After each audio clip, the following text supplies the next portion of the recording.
Todo preconceito é violência, toda discriminação é causa de sofrimento. Mas eu aprendi que alguns preconceitos impõem mais sofrimentos que outros, porque alguns são feridas curtidas já em casa, na qual a discriminação castiga a pessoa desde o seu lar. Um ano de uma decisão histórica e controversa no Supremo Tribunal Federal, a criminalização da LGBTfobia. Os ministros da Corte reconheceram a omissão do Legislativo brasileiro em criar uma lei que torne agravante de crimes o preconceito contra pessoas LGBT+. Vamos relembrar o julgamento que equiparou a LGBTfobia ao crime de racismo e os desafios para fazer essa decisão valer no país.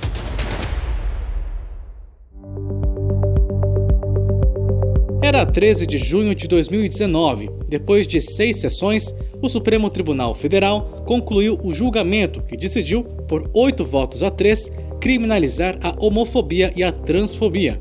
Duas ações, uma protocolada em 2012 pela Associação Brasileira de Gays, Lésbicas e Transgêneros, a ABGLT, e a outra em 2013 pelo PPS, atual Cidadania, alegavam que o Congresso Nacional estava sendo omisso ao não legislar sobre a violência contra pessoas LGBT+, o que seria inconstitucional. Foram 3 pontos acordados pela Corte. O primeiro prevê que, até o Congresso aprovar uma lei específica, as condutas homofóbicas e transfóbicas se enquadram como crime de racismo. Em casos de homicídio doloso, a LGBTfobia se torna um agravante da pena, assim como ocorre no caso do feminicídio. O segundo ponto estabelece que a decisão não restringe o exercício da liberdade religiosa, desde que tais manifestações não configurem discurso de ódio. Por fim, o tribunal definiu que o conceito de racismo ultrapassa aspectos estritamente biológicos ou fenotípicos e alcança a negação da dignidade e da humanidade de grupos vulneráveis. Foi o paralelo que encontraram entre o racismo e a LGBTfobia que justificou que as duas fossem equiparadas. Alguns pontos importantes de ressaltar. Primeiro, que não existe uma lei no Brasil que puna a LGBTfobia, e sim uma norma estabelecida pelo STF, que não é o ideal, mas que diante do cenário de omissão do Congresso é o que foi viável. Segundo, a criminalização da LGBTfobia, nestes termos, é temporária, até que deputados e senadores tenham a boa vontade de discutir o tema. E terceiro, o Congresso não demonstra sinais de que deve discutir esse assunto em breve. A decisão do STF é controversa, já que a Corte vem sendo há bastante tempo criticada por um suposto ativismo judicial, em que roubaria a competência dos deputados e senadores de legislar. Os 3 votos contrários à decisão, inclusive, foram nesse sentido, de que não caberia ao STF e sim ao Congresso discutir sobre o assunto. Algumas pessoas apontaram também a descaracterização do conceito real de racismo.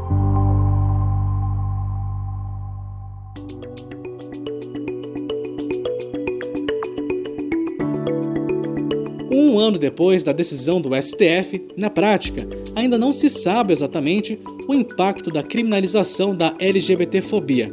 Primeiro porque, como foi equiparada ao racismo, os tribunais de justiça dos estados registram a LGBTfobia como racismo, o que impede que existam dados seguros sobre o número de processos que tramitam na justiça sobre o tema. E lógico, a distância entre o STF e a delegacia mais perto da sua casa é imensa. Na ponta do atendimento à vítima, ainda existe resistência em reconhecer a motivação homofóbica ou transfóbica do autor da ação. Embora esse seja o contexto mais lembrado pelas pessoas, a questão da LGBTfobia vai muito além das agressões na rua. É todo e qualquer ato discriminatório que tenha como motivação a orientação sexual, identidade ou expressão de gênero. Também tem a ver com uma entrevista de emprego em que o currículo da pessoa LGBT é descartado, um atendimento de saúde sem o mínimo de humanidade, a falta de atenção ao bullying em sala de aula, até mesmo o tratamento das forças policiais.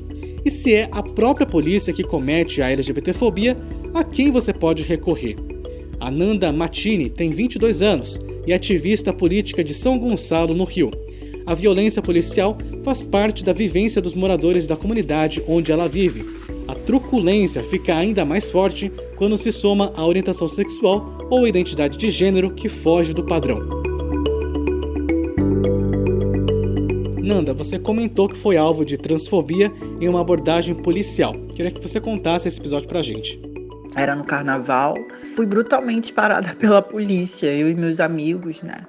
Meus amigos por serem negros e eu mesmo sendo branca, mas por ser trans. E agrediram a gente estava curtindo o carnaval voltando de um bloco, e eles vieram com nomes ameaçadores, dizendo que era bandido com traveco, falando coisas das piores índoles, né? E aí nosso sangue ferve, a gente não pode fazer nada. Como era uma patrulhinha que estava ali, a gente não pode procurar ninguém que comande eles, a delegacia ficava longe. E acaba muitas das vezes a gente deixando passar, né? E infelizmente acontecendo com outras pessoas, no qual é muito perigoso, né? Hoje, quando a gente sobe na comunidade e fala que o LGBT precisa falar, precisa denunciar, a gente entende mais uma vez o porquê eles se calam, né? Como que você se sentiu ao não ter a quem recorrer nesse caso? Que hoje você vê que os policiais em si, que deveriam proteger essa população, são os que mais cometem esse crime, né? E não são punidos por isso. Como pessoas civis também não são. Não adianta ter a lei, mas falta a fiscalização. Por exemplo, o LGBT que denuncia uma LGBTfobia na delegacia hoje, com certeza ele vai ser zoado. Tem um amigo, por exemplo, que foi denunciar, entendeu? Na delegacia, e simplesmente fizeram BO e fizeram reclamando. Fizeram não levando fé. Eu acho que precisa de uma formação dentro da polícia, uma informação, como houve com a Lei Maria da Penha, onde dê medo a esses agressores e esses agressores não agridam mais LGBTs e não cometam mais LGBTfobia. Infelizmente, a vida de pessoas trans costuma ser ainda mais marcada pela LGBTfobia. Das suas vivências como mulher trans, qual foi o pior momento? Tava vindo de uma festa, tava eu e um amigo, e a gente tava vindo numa rua aqui no bairro próximo, onde eu moro, e a gente tava voltando pra casa, entendeu? Voltando pra casa, a festa tava meio chata, a gente voltou cedo. E aí saiu esses garotos de um beco escuro, e saiu mais de 20, saiu muito garoto. Eu acho que eram uns 20. Isso era um pedaço de pau, sabe? Muito pau, e começaram a massacrar eu e meu amigo. Só que bateram mais em mim, porque o meu amigo, eu acho que eles acharam que era hétero. Eu achei que eu fosse morrer, porque eu vi o sangue saindo, eu não sentia dor, porque eu tinha bebido. Tava vendo meu sangue respingando no chão, e aquilo eu achei que eu ia morrer, porque eu queria sair daquilo ali, e eles me rodeavam e davam muita paulada em mim, eu tentando sair. Começou a me dar um formigamento no corpo, eu achei que ia ficar paraplégica, porque era muita porrada, ainda caí no chão, eles ainda davam chute. E eu tive vergonha de denunciar, porque eu era de menor. Então eu não podia ir para a delegacia, tive que me silenciar e aturar aquilo. E da dor daquele momento, Nanda, o que restou em você? Eu acho que toda trans já teve um passado desse, né? Ou tem um presente desse. É horrível se sentir ameaçada, é horrível se sentir, sabe? E quando eu levei essa surra, quando eu fui violentada desse tipo, fisicamente, aquilo provocou uma marca, né? Provocou uma marca muito forte. E eu fico imaginando, gente, o que as pessoas passam até hoje. Porque ser agredida é a pior coisa fisicamente, sabe? Psicologicamente, são coisas muito difíceis, muito, muito, muito. E isso me incentivou a entrar para militância LGBT, me incentivou a trabalhar para que essas pessoas não sejam mais agredidas. Nanda Matini, muito obrigado por conversar com o Bendita Geni. Que as pessoas escutem, que as pessoas pensem, que as pessoas reflitam, que as pessoas tenham mais empatia e possamos sobreviver a esse regime fascista que a gente está vivendo. Beijo! A criminalização da LGBTfobia, sem dúvida alguma, é uma conquista da comunidade LGBT+. Mas a gente tem essa ideia no Brasil de que leis e normas resolvem problemas complexos, sendo que, infelizmente, problemas complexos exigem ações mais concretas que palavras. Ainda mais porque a LGBTfobia é um problema enraizado na sociedade brasileira e que faz com que, na ponta, exista, por exemplo, o policial LGBTfóbico. E então, quando é a família que é a agressora?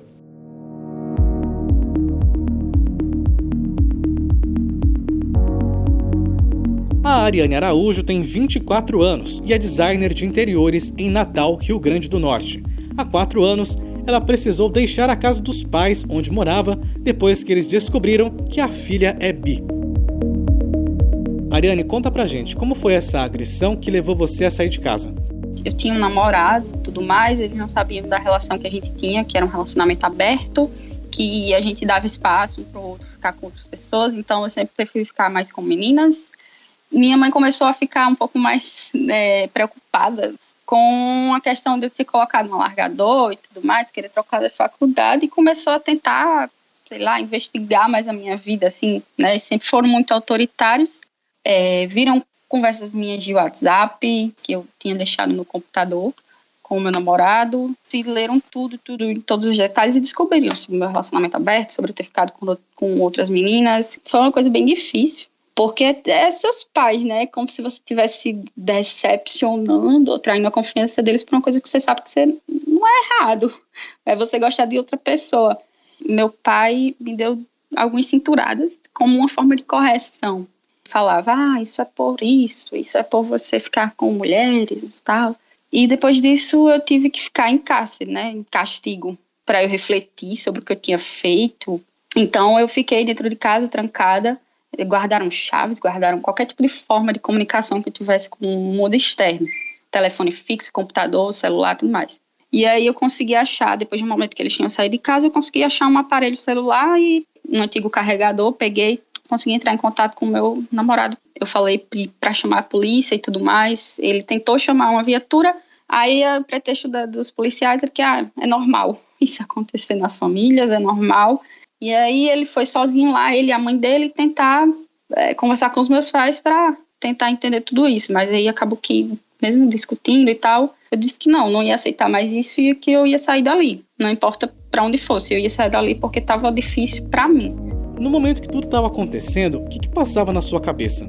Então foi os piores dias da minha vida, na verdade, aqueles 4 dias que eu passei dentro de casa. Muito difícil mesmo, porque no momento você não sabe se você tem um misto de ódio, que é até vergonha, eu tento falar essa palavra ódio, porque eram os meus próprios pais, né? Então, muito difícil falar sobre ódio, mas eu tinha um misto de raiva, de tristeza, sabe? Que, querendo ou não, eu entendia, mesmo não entendendo, eu entendia o lado deles, que é tudo uma questão de construção de vida, de pensamento que eles têm, totalmente diferente do da gente, né? Mas, no momento, foi bem confuso, sentimentos, bem confuso mesmo. Eu estava muito triste, muito abalada, porque eu não imaginava que meus próprios pais iriam aceitar tudo isso e me agredir só pelo fato de eu ser quem eu queria ser. Até hoje é muito difícil processar isso que aconteceu. É difícil, às vezes eu vou lá onde eu morava e, não sei, acho que minha cabeça já associou como um trauma, né? Então, às vezes eu chego lá, eu sinto como se estivesse naquele dia, sabe? Às vezes meu coração acelera, quero chorar, às vezes, sabe? Fico tentando me segurar.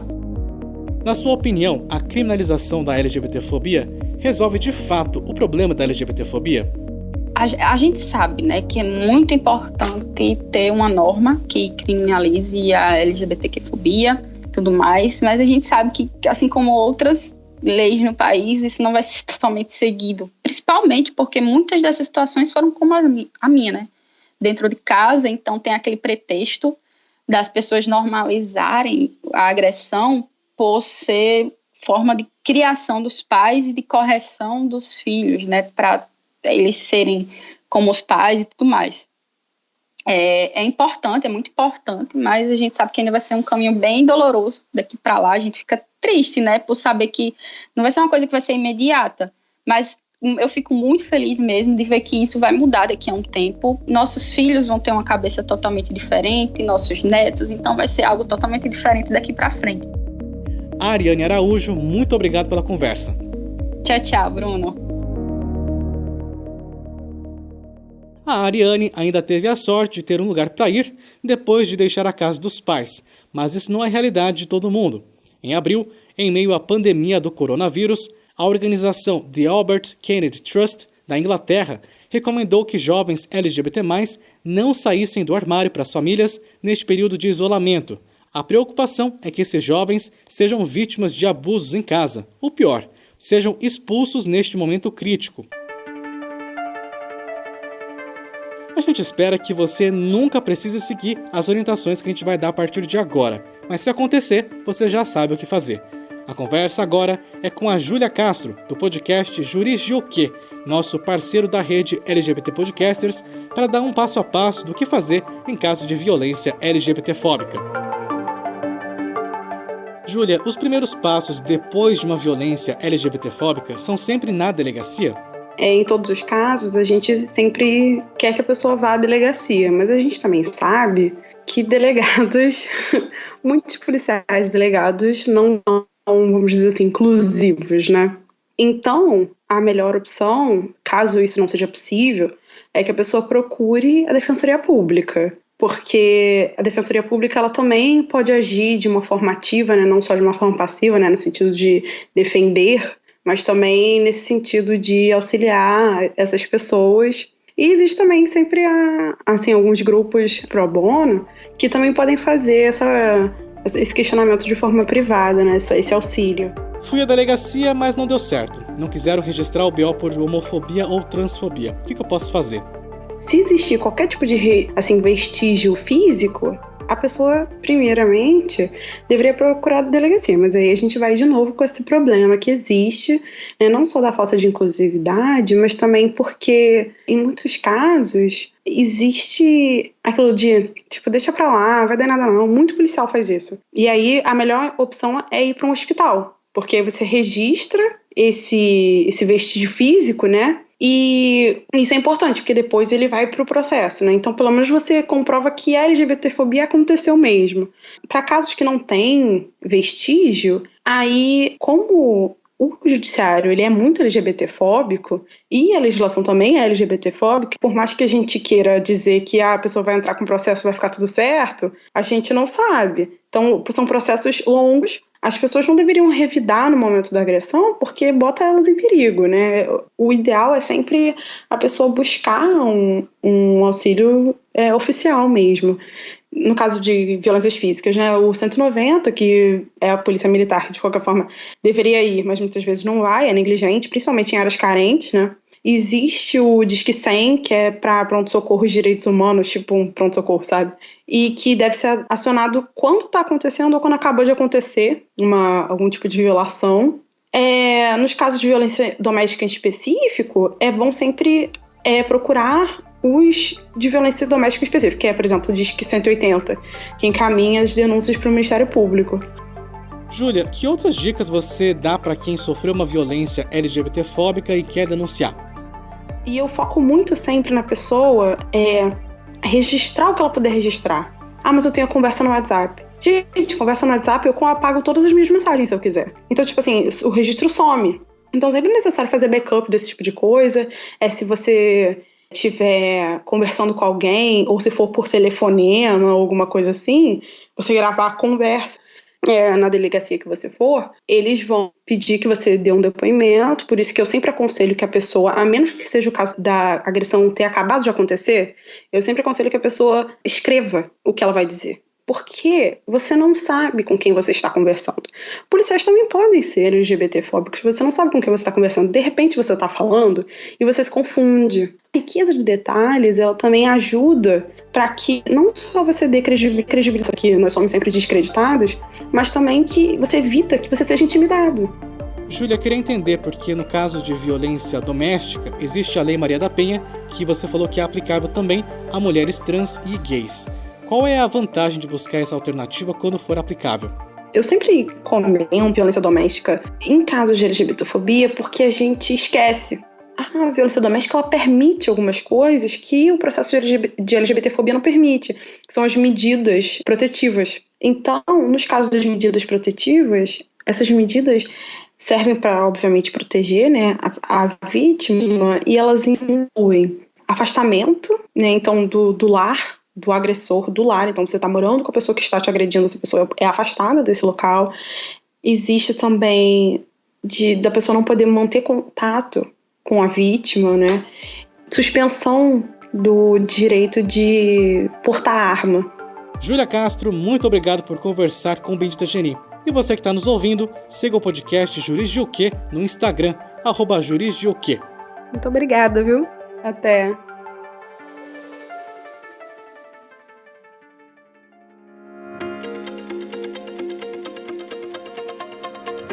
E nós ficamos por aqui. Bendita Geni é um projeto independente de podcast, newsletter e vídeo voltado à comunidade LGBT+. Novos episódios às segundas, quartas e sextas-feiras. Fazemos parte da rede LGBT Podcasters. Conheça outros podcasts do Vale em lgbtpodcasters.com.br. Este episódio contou com produção e edição minhas, @Bruno_Nomura. Usamos áudios da TV Justiça. Siga a gente nas redes sociais, estamos no Instagram, Facebook, Twitter, LinkedIn e YouTube. Links no nosso site, onde você também pode assinar nossa newsletter e receber os principais fatos do universo LGBT+, da semana, direto no seu WhatsApp ou Telegram, tudo de graça, benditageni.com. Você, empresa, quer patrocinar a gente? Entre em contato. Acha este projeto importante? Gosta do nosso conteúdo? Com valores a partir de R$10, você ajuda a manter este projeto vivo. Instruções também no benditageni.com. Seu exercício jornalístico de resistência, reflexão e amor fica por aqui. Muito amor e até mais!